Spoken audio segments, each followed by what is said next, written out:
YouTube, I'm Kirsty. Sorry this is so late, but in case you missed Monday Night Raw tonight, you need a recap, I got you. I'll try to keep this short and sweet because it is so late. Okay, Rollins opened up the show in the ring talking about how he defeated Corbin at Stomping Grounds last night. Becky Lynch comes in, they banter a bit. Banter. I've been watching like British reality shows, they say banter like all the time. So now, I guess I say it. Whatever. Baron Corbin's music hits. They turn to look. Lacey Evans gets Becky from behind. Seth, at first, for some reason, tries to stop Becky from hitting Lacey. So she shoves him out of the way. He's like, okay, cool. Do what you do. So Lacey and Becky are fighting. Seth and Baron are fighting. Seth and Becky get Lacey and Baron out of the ring. Twitter, you're right. For Extreme Rules, that's on in 3 weeks. They are going to do Lacey and Baron versus Seth and Becky. Becky says after this, that's it. No more fighting after this one match. Baron says, okay, as long as they put both of their titles on the line. Winner take all. I wish Shane McMahon and Roman Reigns would make that. Okay, then we had an 8-man tag team. It's the Usos versus Big E and Xavier Woods versus The Revival and Daniel Bryan and Rowan. Because what? Brand split, apparently. So we are still on Daniel Bryan's home turf. So he tries to get in the ring first. Scott Dawson automatically tags him. Fights happen. Tags are made. When Daniel Bryan finally gets back in, he's fighting Xavier Woods. Xavier rolls out of the ring, and Daniel goes to, fly and hit him. He misses, he hits the Revival. When Xavier Woods gets back in the ring, Daniel Bryan is trying to pin him. The Revival hits Daniel Bryan, so Xavier gets the win. Daniel Bryan and Rowan are eliminated. Then, it's Wilder. Dash Wilder goes in, ends up pinning Xavier pretty quickly. 2/3 of the New Day is out. So then it's just the Usos versus Wilder and Dawson. Something really interesting. Jimmy is sitting on the turnbuckle, and Wilder's up there. I guess, it's gonna... What you do when you get somebody on the top turnbuckle? Anyway, but Wilder tells Dawson to get up on the other turnbuckle. And Dawson's looking at him like, what? Why? All of us are going, what? Why? We will never know what, why, because Jey Uso secretly tags Jimmy, knocks Dawson off the turnstile. When Wilder does flip Jimmy, Jay's there, pins him, 3 count, Usos win. Then, just before commercial, they're showing Miz walking down the hallway because Miz TV is up next. And who is behind him? None other than Abby the Witch. So everyone thinks Bray Wyatt may be making his in-ring debut tonight. Don't get excited. It did not happen, and we didn't even have a Firefly Funhouse. Miz TV goes on with the 7-time 24/7 champ, R-Truth, and Carmella. R-Truth comes out, he's checking under the ring, and The Miz says, hey, while you're on my show, no one's gonna harm you. They recap at Drake's wedding when R-Truth took the belt from Drake Maverick. And I missed this the first time, but EC3, you can see him in the background, drinking out of a blue cup this time. I don't think it was gonna be a gimmick until... Did you guys see the meme of, sad EC3 with this thing at the Usos barbecue? EC3 really jumped on that, and I love it. Drake Maverick ends up coming out saying his wife won't go on the honeymoon with him, and they haven't even consummated their marriage. To which R-Truth said, I heard fiber's really good for that. So they have to explain, he did not say his marriage was constipated. Drake asks R-Truth, could we have a match right here, right now, for the 24/7 title? Truth agrees. No other opponent is allowed to come out until the fight is over. R-Truth pins Drake Maverick in like 20 seconds. Super fast. Of course, then all the competitors come up. Lucha House Party, No Way Jose, Cedric Alexander. They just kind of start fighting each other, so R-Truth picks up Mella on his back and they run away. There was a backstage promo of Lacey Evans and Baron Corbin just saying that Becky is the main problem, that she's the one they really need to worry about, not Seth. Which is kind of funny. Earlier, Baron Corbin was telling Seth exactly that, and he said, why don't you put on an apron and go into the kitchen and make the man a sandwich? I thought that was kind of funny. He's such a good heel.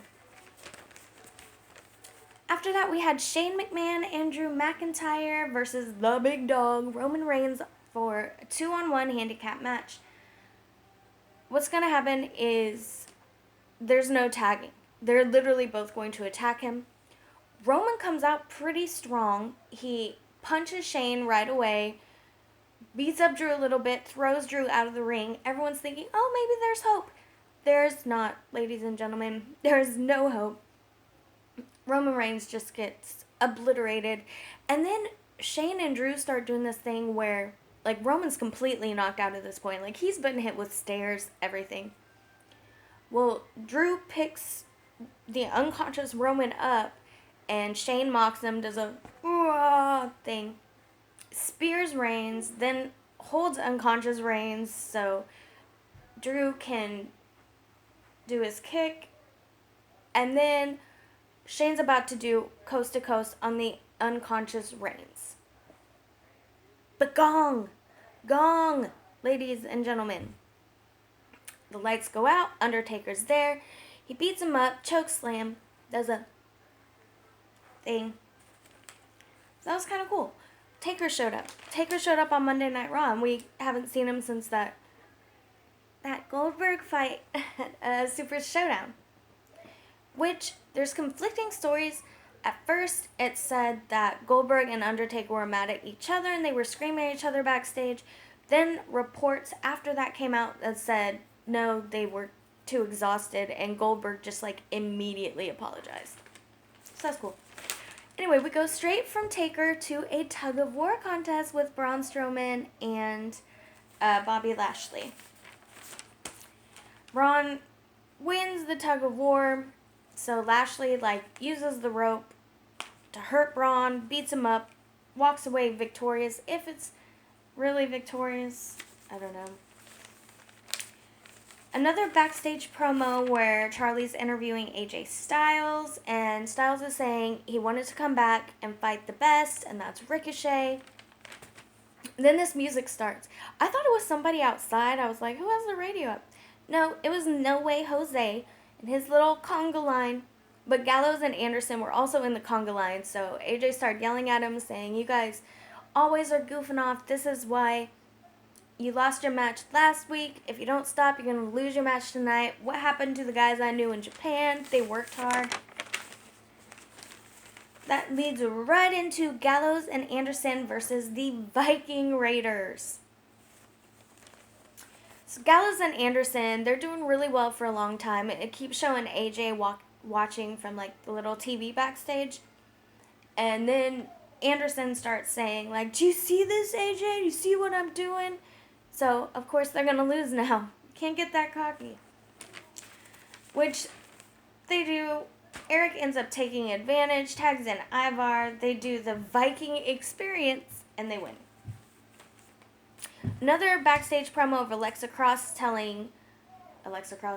Nikki Cross, they did not marry yet. Nikki Cross telling Alexa Bliss that she's sorry she lost to Bayley last night on the Stomping Grounds, that she's going to make it up to her. After commercial, R-Truth is running into the ring. Heath Slater pins him, is the new 24/7 champion, and right after that, Truth gets it back. Then Cedric Alexander wins, then EC3 wins. Then Truth once again. Truth is now like the 9 or 10 time title holder. Should be in bed. If you go to sleep there, that's fine. Just please go to sleep. We wake up early tomorrow. Sorry, this is my life. Alright, then there's a Ricochet backstage interview where he says, like, he's always looked up to AJ Styles. He's honored to fight him. So it's clear this is, like, a match of respect. That's going to be the main event. I was super looking forward to this. Kofi comes out, starts to get interviewed in the ring, and Sami Zayn comes out, says, nope, you're not getting interviewed. Guess what time it is? It's the KO show. Kevin Owens comes out, calls Charlie not Renee, which I think is hilarious. Then there's a bunch of banter about, see, banter, it's catching, about how Kofi can't win without his friends. Kofi's like, they're not my friends, they're my brothers. Sorry about this, guys. Thank you for bearing with me. I hope you don't get motion sickness. This is why this is so late. I've literally done this video like 24 times. I'm not doing it again. I don't care how bad I mess up. It's late.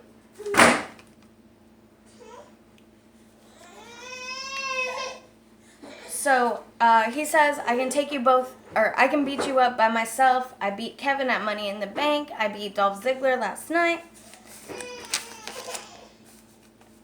So then it's Kevin Owens, or Sami Zayn versus Kofi with KO ringside.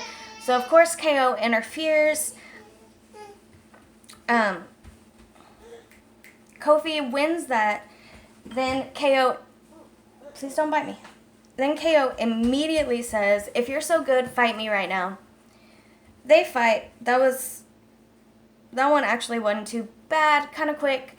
Kofi wins that too. As he's walking up the ramp, who should come down? Samoa Joe starts pummeling Kofi, throws him the Titantron, and refs come out, check on Kofi. Samoa Joe comes back, puts him in a coquina hold, then just leaves Kofi laying in a heap. After that, it was announced that at Extreme Rules in 3 weeks, it'll be Roman Reigns and The Undertaker versus Shane McMahon and Drew McIntyre. I'm really sick of these guys, honestly. After that, Nikki Cross did make it up to Alexa Bliss by getting her in a match with Naomi. There was a whole thing that happened where Alexa rolled out, Naomi went to kick her, kicked in Nikki Cross instead. I think Alexa pushed her there. I don't know. I kind of missed that part, but it sounds like something Alexa would do, right? Or throw coffee on her or something. I think she pushed her in front of Naomi. Naomi kicks her. Alexa gets the upper hand, pins Naomi. 3 count. And then, after it's over, Alexa keeps beating up Naomi. And she's holding Naomi and telling Nikki, like, you need to come and you need to hit her to get her back for what she did to you. Then Natty comes out. Natalya. It turns into a tag team after that. Natalya and Naomi versus Alexa and Nikki. Nikki tags Alexa right away. And Alexa, like, is refusing to tag Nikki. She keeps going and keeps going. Nikki's, like, going crazy on the ropes. Tag me, tag me. No, she won't. Eventually, after Natalya and Naomi just start working Alexa like crazy, she finally tags Nikki. Nikki just dominates. She's doing amazing. She, like, pushes Natalya into Naomi, so Naomi's flew off the ropes. It's crazy. And then Alexa secretly tags Nikki, so when Nikki throws down Natalya, gets ready to get on her, Alexa just comes in, covers for the 3 count. And Nikki Cross is like, wait, what just happened? She looks really hurt. She looks really confused. And then Alexa's like, we won, we won, we won. So then she was happy. All right. It is our main event, ladies and gentlemen. Thank you so much for bearing with me. It's been a crazy evening. AJ Styles versus Ricochet was actually really evenly matched. obviously there's a lot of grapples, Ricochet being Ricochet, and AJ being able to like hold his own, doing the Pele kits and whatnot. Then Anderson and Gallows come down the ramp. So since AJ and Ricochet are both upstanding citizens, they stop fighting and they're like, what are you doing? They're like, oh, we're just here to watch and whatnot. So AJ's like, go ahead, they're fine, just keep fighting me. That's what you say.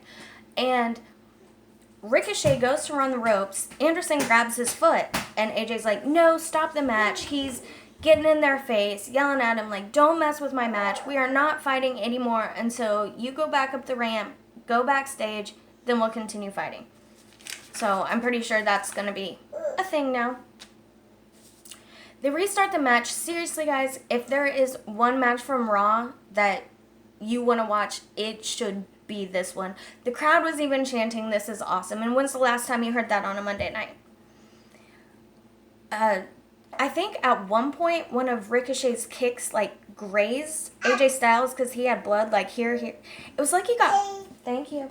It was like he got Botox. Is that how to explain the blood? I don't know. Ricochet was getting major momentum. He was doing his rope stuff.